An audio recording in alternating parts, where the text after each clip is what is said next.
எல்லாத்தையும் எடுங்க, டிவியில போடுங்க, எல்லாத்தையும் கொண்டுட்டாங்க, அநியாயமா கொண்டுட்டாங்க.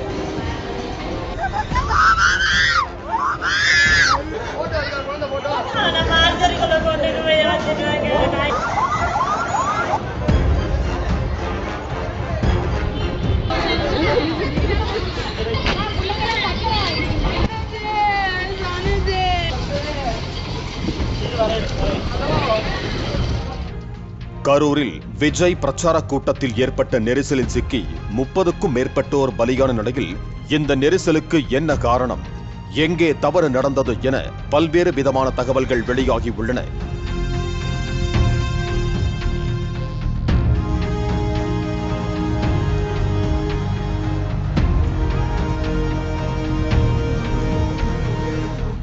விஜயின் பிரச்சாரத்திற்காக தவேகவினர் கரூர் லைட் ஹவுஸ் ரவுண்டானா அல்லது உழவர் சந்தை திடல் 2இல் 1இல் அனுமதி தரக்கோரி போலீசாருக்கு கடிதம் கொடுத்தனர். அந்த இரு இடங்களும் குறுகலான இடம் என்பதாலும் விஜயை காண கட்டுக்கடங்காத கூட்டம் வரும் என்பதாலும் கரூர் போலீசார் வேலுச்சாமிபுரத்தில் பிரச்சாரம் நடத்திக் கொள்ள கடைசி நேரத்தில் அனுமதித்தனர்.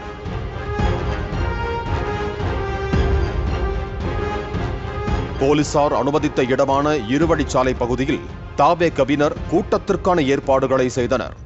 தவேக தலைவர் விஜய் மக்கள் சந்திப்பு நிகழ்ச்சிக்கு வருகை தர இருப்பதாகவும் 12:30 மணியளவில் அவர் மக்கள் மத்தியில் பேசவிருப்பதாகவும் தவேகவினர் கரூர் முழுவதும் ஆட்டோக்கள் மூலம் அறிவித்தனர்.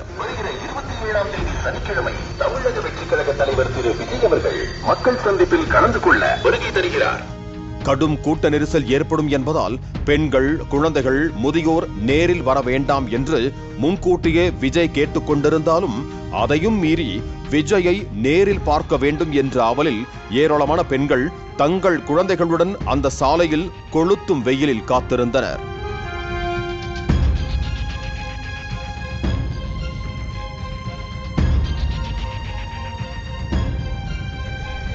நேரம் செல்ல செல்ல அந்த சாலை முழுவதுமாக தலைகளாக தெரியும் அளவுக்கு கூட்டம் முண்டியடித்தது.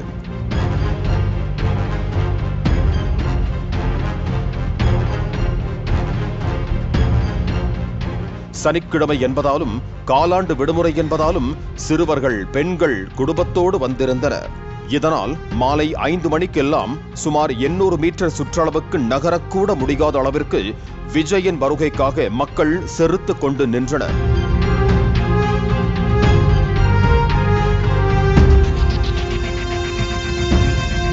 நாமக்கல்லில் பிரச்சாரம் முடிந்து புறப்பட்ட விஜய் கரூருக்குள் வந்துவிட்டாலும் பிரச்சாரம் செய்யும் இடத்தை நெருங்குவதற்கு சில மணி நேரங்கள் பிடித்தது. அந்த அளவுக்கு விஜயை காண ஆண்களும் பெண்களும் நெருக்கி அடித்தபடி காத்திருந்தனர்.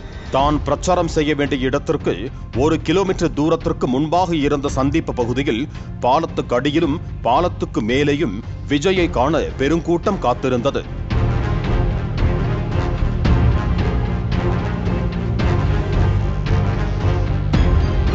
அந்த கூட்டம் விஜயின் பேருந்தை சுற்றி வளைத்து முன்னேறி செல்ல விடாமல் தடுத்தது.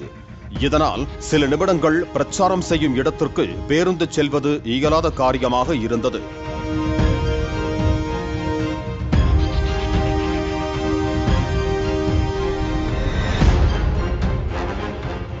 இதனால் அந்த சந்திப்பு பகுதியில் எந்த பக்கமும் செல்ல முடியாதபடி வாகனங்கள் 4 பக்கமும் சிக்கிக் கொண்டதால் போலீசார் கூட்டத்திற்குள் இறங்கி கூட்டத்தை விலக்கிவிட்டு விஜயின் பேருந்து முன்னே செல்ல ஏற்பாடு செய்தனர்.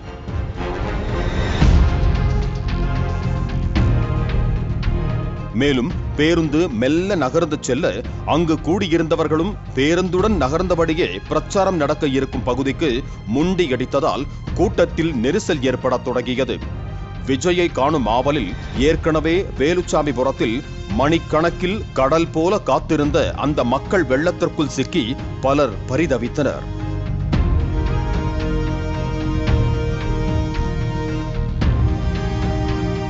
இருந்தாலும் இலக்கை நோக்கி அந்த பிரம்மாண்ட பிரச்சார பேருந்தை முன்னோக்கி கொண்டு செல்ல போலீசார் கூட்டத்தை விலக்கிக் கொண்டு முன்னேறியதால் கூட்டத்தில் கூடுதல் நெரிசல் ஏற்பட தொடங்கியது.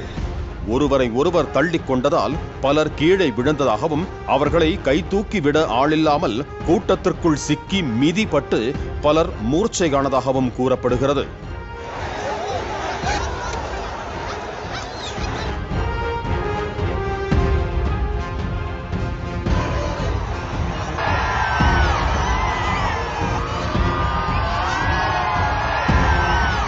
விஜய் பேச ஆரம்பிக்கும் போதே அங்கு கூட்ட நெரிசலில் சிக்கி பலர் தண்ணீருக்காக கையேந்தும் நிலை ஏற்பட்டது.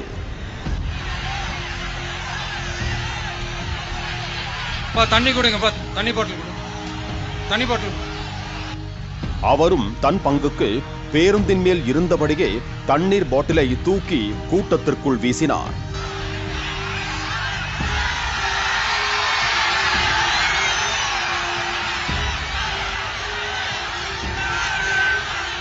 உயரமான பேருந்தில் நிற்கும் விஜயை பேருந்துக்கு அருகில் நின்றவர்களால் பார்க்க முடியவில்லை என்று கூட்டத்தில் நின்றவர்கள் ஒருவரை ஒருவர் தள்ளிக்கொண்டு விலகிச் சென்றதும் கூடுதலாக நெரிசல் ஏற்பட்டதாக கூறப்படுகிறது.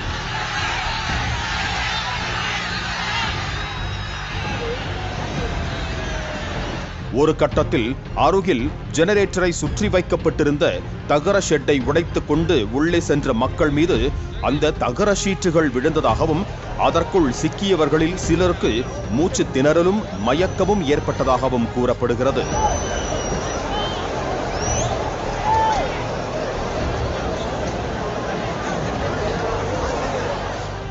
அடுத்த சில வினாடிகளுக்கெல்லாம் கூட்டம் கலைய ஆரம்பித்து பலர் நெரிசலில் சிக்கி கால்களில் மிதிப்பட்டு உயிருக்கு போராடி கொண்டிருந்ததாகவும் சிலர் உயிரிழந்து சடலமாகவே கிடந்ததாகவும் சம்பவத்தை நேரில் பார்த்தவர்கள் தெரிவித்தனர். தகவல் அறிந்து அடுத்தடுத்து விரைந்த ஆம்புலன்ஸுகளில் ஏற்றி உயிருக்கு போராடியவர்களை மீட்டு முதல் உதவி சிகிச்சை அளித்து அருகில் உள்ள 3 தனியார் மருத்துவமனைகளுக்கு கொண்டு சென்றனர்.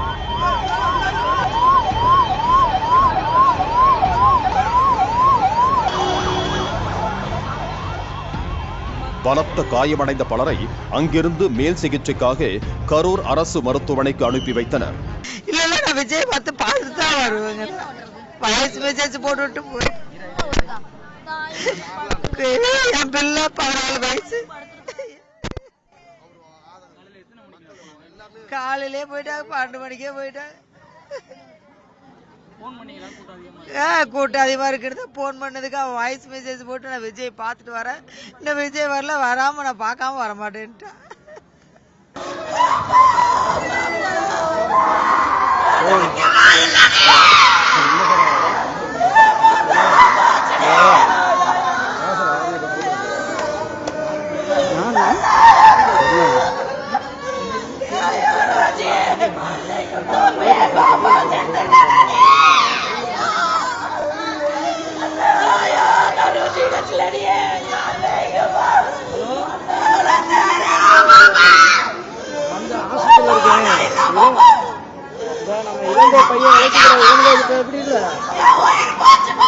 கீரூர் ரோட்ல இளங்கோ கடை வச்சிருக்கா அப்படிங்களா, அவர் பையன்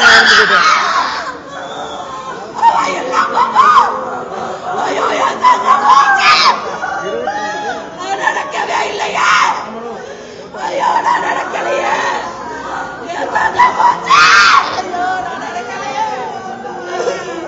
உயிரோட நடக்கவே இல்லையே,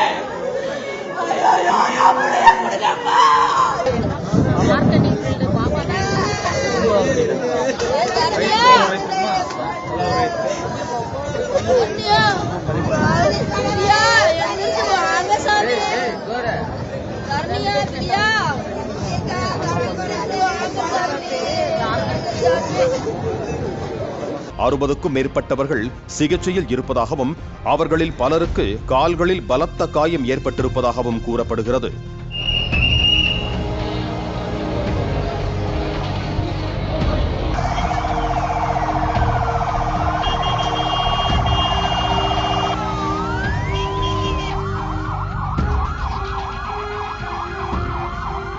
இந்த விவரம் அறியாத தாவேகவினர் ஆளில்லா ஆம்புலன்ஸை வைத்து தங்களுக்கு எதிராக அவதூறு பரப்புகிறீர்களா என கேட்டு வாக்குவாதம் செய்தனர்.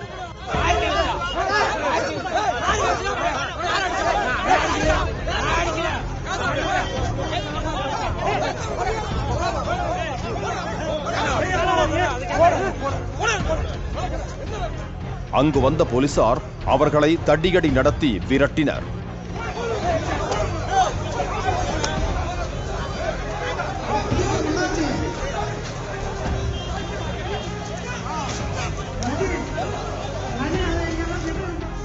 அப்போது அந்த வழியாக தாவேக்க கொடியுடன் வந்த காரை மறித்த போலீசார் அவர்களை காரை விட்டு இறக்கி சர்ரம் மாறியாக தாக்கி விரட்டி அடித்தனர்.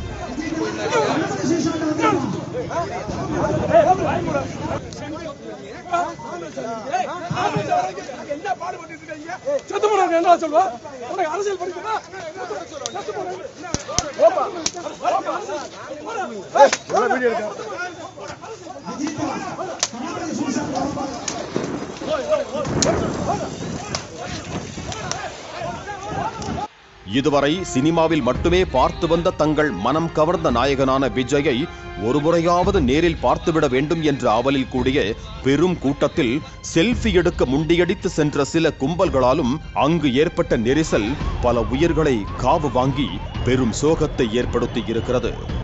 இது விஜய் மாநாடு நடந்தது கரூரில். இது மீட்டிங் பார்க்கறதுக்கு அதிக அளவில் கும்பல் வந்துருக்க மாட்டேங்குது. இதில் அம்மாவும் பிள்ளையும் வந்திருக்காங்க. நம்ம பக்கத்து ஊர் தாங்க, ஏமூர் புதூர் தான். நம்ம நண்பரோட அம்மா தான் அவங்க. இந்த மாதிரி அதிக இடையில கும்பல் வந்தனால இப்போ அவங்களாம் கூட்ட நெரிசலில் தப்பிக்க முடியும், நெரிசலில் அவங்களால வெளியே வர முடியலையாட்டுக்குது. அதனால் இறந்துட்டாங்க. அது இது எவ்வளோ வயசுன்னா அது கரெக்டாக தெரியலைங்க. அது வந்திருக்காங்க. அது தேவையில்லாத வேலை தான். அது வந்தது அவரோட தவறு தான். அது கூட்ட நெரிசல்லாம் அவங்கெல்லாம் உஷாராக இருந்திருக்கணும். அது தேவையில்லாமல் கூட்டத்துக்குள்ள போனனால இந்த கூட்ட நெரிசலில் இறந்துட்டாங்க. அவ்வளோதான் தகவல். இப்போ அவர் சொல்லி தாங்க எனக்கு தெரியும். அதனால இல்லை, யாரும் இல்லைங்க, யாரும் இல்லைப்பா. அவங்க மட்டும்தாங்க. அவ்வளோ பெரிய சம்பவம் நடக்கணும்னா அந்த இடத்துல கொஞ்சம் கஷ்டம்தான். இதுக்கு என்ன நான் சொல்கிறேன்னா, இவங்க கட்சிக்காரங்க என்ன பண்ணியிருக்கணும்னா, ஒரு பொதுவெளி இல்லாமல் ஒரு காலி இடமோ அந்த மாதிரி இடத்துல இந்த சம்பவம் இவங்க இந்த பிரச்சாரம் மேற்கொண்டு இருந்தாங்கன்னா இவ்வளோ பெரிய பாதிப்பு வந்திருக்காது. இது ரொம்ப மோசமாக தான் இருக்குது. இத்தனை பேர் இறந்துருக்காங்கன்றது கொஞ்சம் மன வருத்தமாக தான் இருக்குது. ஆமாம், அதை தான் நான் சொல்கிறேன். நான் என்ன சொல்கிறேன்னா, இந்த சின்ன இடத்துல இவ்வளோ பெரிய பிரச்சாரம் நடத்தினது கொஞ்சம் மனசு வருத்தமாக தான் இருக்குது. இது போன்ற மக்கள் முண்டியடிக்கும் பிரச்சார கூட்டத்திற்கு ஊருக்குள் இடம் ஒதுக்காமல் திறந்தவெளி திடல்களை ஒதுக்கி இருந்தால் இப்படி ஒரு அசம்பாவிதம் நிகழ்ந்திருக்காது என்பதே அனைவரின் ஆதங்கமாக உள்ளது.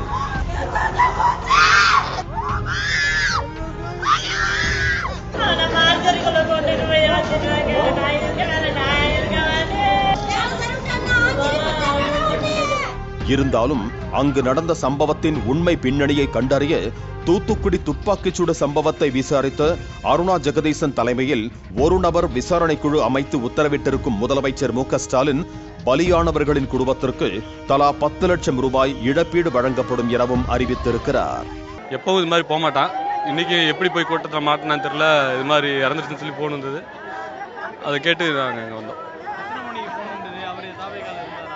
8 மணிக்கு மூச்சு தினமும் ஆஸ்பத்திரி கூட்டு போயிருக்காங்கன்னு சொல்லி சொன்னாங்க. அதுக்கப்புறம் அங்கேருந்து நாங்கள் வண்டி எடுத்துகிட்டு வந்தோம். இது மாதிரி நடந்துச்சு சொன்னோம். அவர் பேர் தாமரைக்கண்ணன். இன்டீரியர் ஒர்க் பார்க்குறாரு.